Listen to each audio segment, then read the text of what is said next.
रकमेचे 2 वर्षाचे सरळ व्याज ₹640 व चक्रवाढ व्याज 672 होते, तर ती मुद्दल किती? आता आपल्याला इथे मुद्दल माहीत नाही, रेट पण माहीत नाही. तर आपण लिहू शकतोय रेट बरोबर 2 × CI - SI divided by SI × 100. आता CI - SI म्हणजे काय? चक्रवाढ व्याज आणि सरळ व्याज यातील डिफरन्स असतोय. म्हणजेच काय 2 × 672 - 640 काय येईल? 32 येईल. आणि 2 वर्षाचे सरळ व्याज किती आहे? 640 गुणिले 100 म्हणजेच काय येईल?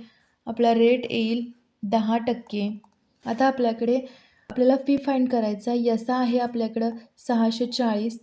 पी फाइंड करायचा R10 N2 डिवायडेड बाय 100 म्हणजेच काय येईल?